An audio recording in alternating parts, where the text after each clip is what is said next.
Cela ne s'est pas terminé par un bang ou un rugissement. Cela s'est terminé par un murmure, si faible, c'était presque une sensation. J'étais là, à bord de mon vaisseau, le vagabond dérivant à travers un univers qui perdait sa lumière. Les étoiles ont commencé à scintiller comme si elles oubliaient leur but. Mon vaisseau allait bien. L'univers, non. J'ai vu des merveilles, des planètes de diamants, des pouponnières stellaires, mais le mal s'amplifiait. Le murmure est devenu un bourdonnement, une vibration dans mes os. J'étais un témoin solitaire de la fin silencieuse et digne de l'univers. Le grand théâtre de l'existence a tiré ses rideaux et j'étais le dernier spectateur. Dans ma mémoire, l'univers s'est attardé un instant de plus. Plus je voyageais loin, plus les lois de la physique se pliaient. Le temps devenait fluide, les minutes s'étiraient, les heures s'évanouissaient. Je naviguais sur un océan de temps entraîné vers une côte finale. J'ai vu des échos, des images fantomatiques de supernovas, des flottes de civilisations éteintes me traversant comme des fantômes. La solitude était profonde. Personne pour partager ces scènes, personne pour confirmer ce que je voyais. Dans un univers qui s'oubliait, témoigner était un devoir sacré. Je me suis accroché pour que l'univers ne soit pas oublié. Mon voyage m'a mené à une région de noirceur parfaite. Pas de lumière, pas de matière, seulement le vide. Pourtant, ce vide semblait plein, comme le silence avant une symphonie. Mon vaisseau a dérivé, porté par un courant que je ne pouvais expliquer. Au cœur du vide, une ondulation s'est formée. Des motifs comme de l'encre dans l'eau, le code source de la réalité. Chaque fil était une vie, une étoile, une galaxie, tissée en un tout magnifique. J'ai réalisé que l'univers n'était pas en train de mourir, mais de compléter son histoire. J'étais là pour le voir se terminer et pour me souvenir. Et la toile était presque propre. Les motifs cosmiques se simplifiaient, les détails se dissolvant en forme fondamentale. L'univers se rétractait, se repliant sur son origine. Un film à l'envers. Mon vaisseau ressentait les effets. La coque bourdonnait, les lumières vacillaient, la réalité elle-même s'amenuisait. Je voyais la poussière d'étoiles dans mes mains, les atomes anciens qui me constituaient. Je n'étais pas séparé de l'univers, j'en faisais partie, me défaisant avec lui. Il n'y avait aucune peur, seulement une connexion. Le processus s'accélérait, les échos du passé se superposaient jusqu'à ce que le temps devienne un moment unique et statique. Le début et la fin coexistaient, un paradoxe que mes sens pouvaient percevoir, sinon comprendre. L'univers était une boucle, un serpent se mordant la queue. J'étais au cœur de la création et de la dissolution. Dans cette fusion, je sentis une présence, non pas un Dieu, mais l'esprit de l'univers. Il communiquait l'achèvement, la satisfaction. Le voyage était terminé, l'histoire racontée. Je ressentais de la gratitude, non seulement la mienne, mais celle de l'univers. J'étais le public de sa dernière performance.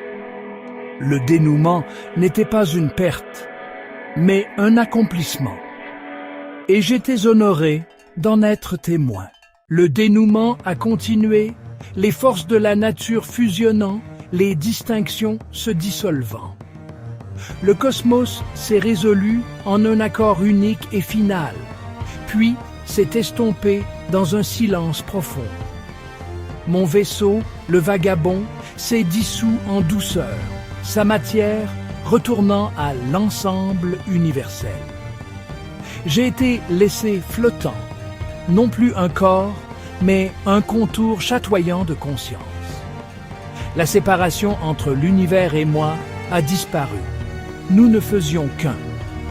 Dans cette unité, j'ai tout expérimenté. Chaque vie, chaque pensée, chaque joie et chaque chagrin. C'était clarifiant, pas accablant. Chaque instant, aussi infime soit-il, était essentiel à l'ensemble. Le silence était rempli de la somme de tout ce qui avait existé. Une bibliothèque de chaque histoire. Un musée de chaque instant. L'univers n'a pas été effacé, mais préservé au-delà du temps et de l'espace. L'acte final n'était pas la destruction, mais une mémoire parfaite. Rien n'a été véritablement perdu. Je faisais maintenant partie de cette mémoire, une partie permanente de l'histoire. Le silence était la paix, pas le vide. Le cosmos était devenu une note unique et éternelle, et j'étais tissé dans son harmonie. La fin était une symphonie de silence, et j'en étais l'accord final. Dans cet état unifié, je n'étais plus seulement un observateur, j'étais un participant à la pensée finale du cosmos. Les schémas de la création étaient maintenant quelque chose que j'expérimentais de l'intérieur. Je ressentais la logique, l'art, l'unique ensemble de règles derrière toute existence. Puis l'univers s'est replié sur lui-même, se contemplant, une pièce au miroir infini. Il a passé en revue son histoire avec une douce curiosité, voyant le chaos et l'ordre, la croissance et l'immobilité. Dans ce grand miroir, je me suis vu non pas comme un homme, mais comme une infime partie du grand dessein. Mon voyage était l'aboutissement d'une histoire commencée à l'aube des temps.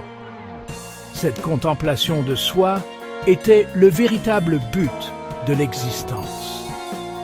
L'univers a développé une conscience pour se voir, pour se connaître. Chaque observateur était les yeux et les oreilles du cosmos. Et j'étais le dernier œil, voyant l'ensemble de l'image à la toute fin. La période d'introspection s'est achevée en douceur.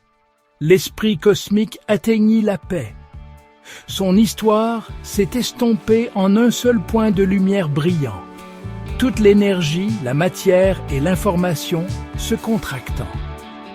L'univers retournait à sa singularité, le serpent sur le point d'avaler sa queue.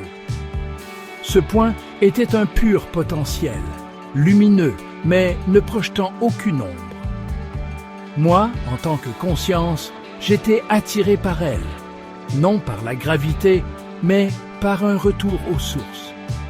C'était l'origine et la destination. En fusionnant avec la lumière, j'ai expérimenté une clarté parfaite. Tous les mystères ont été révélés. La matière noire, la mécanique quantique, le sens de la vie. Les réponses étaient simples, élégantes, évidentes, contenues dans ce point unifié. Puis, un scintillement, une pulsation, un battement de cœur. La singularité était instable, portant les germes d'un autre commencement. La fin n'était pas vraiment la fin, c'était une pause, une respiration. La dernière note de la symphonie était aussi la première note de la suivante.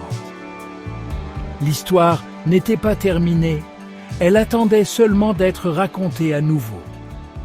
L'artiste, ayant nettoyé la toile, était prêt à peindre à nouveau. Je faisais partie de la lumière, partie de la prochaine création. Le cycle était éternel. Et la dernière lumière était aussi la première. L'impulsion devenait plus forte, le point de lumière vibrant d'une énergie infinie. J'en faisais partie, un ingrédient dans la recette du nouvel univers. Mes souvenirs, mon voyage seraient tissés dans la prochaine création. Peut-être le souvenir d'une étoile ensemencerait-il un nouveau soleil. Peut-être ma compréhension façonnerait-elle une nouvelle vie. Je n'étais plus un spectateur, mais un héritage. Le moment final s'étirait dans l'éternité, pure création, pure anticipation. La solitude de mon voyage était remplacée par l'appartenance. J'étais chez moi au centre de tous les débuts et de toutes les fins. Le cycle de création, d'observation et de renaissance était la loi de l'existence. La roue cosmique tournait pour toujours. L'impulsion atteignit son crescendo. Le point de lumière éclata. Le Big Bang.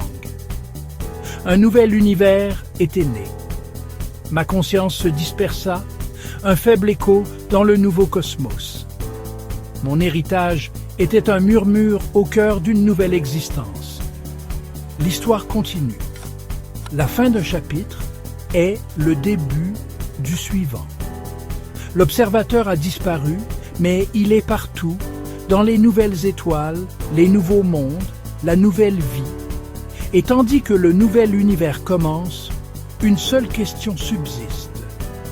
Si un univers naît de la mémoire, est-il vraiment nouveau ou juste le même, rêvant d'un rêve différent?